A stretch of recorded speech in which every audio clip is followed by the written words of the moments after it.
Good afternoon, ladies and gentlemen, boys and girls. Today is Tuesday, February 17th, 2026.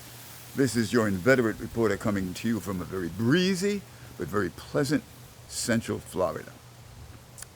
I would be remiss if I did not mention the passing of a civil rights lion, Reverend Jesse Jackson.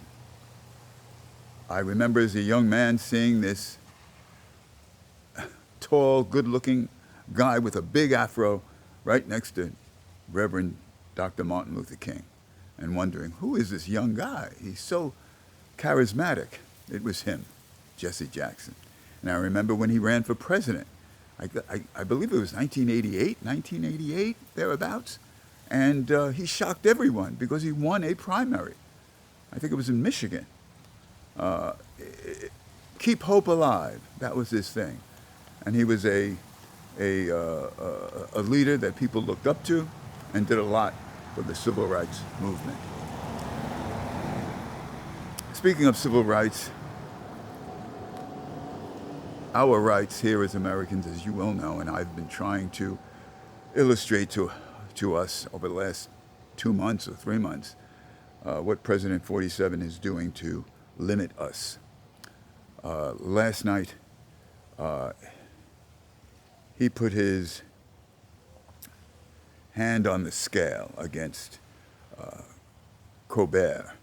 On the Colbert show last night, Colbert was to interview a gentleman named Tallarico from Texas, who is running, I believe, for Senate in Texas.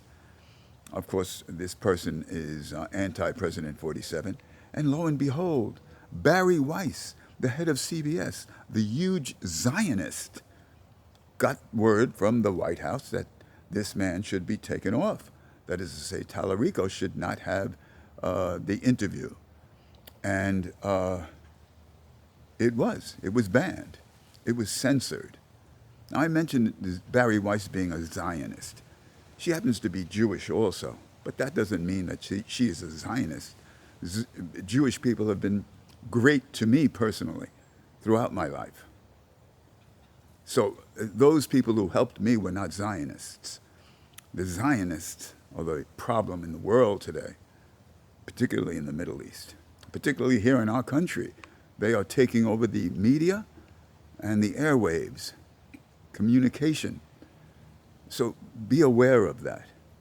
Zionists are not necessarily Jews. They can be, but they're not the Jews that I deal with and have dealt with and have been good to me. So that's what I have to say about that. I hope it's not too controversial, but if it is, it's too bad.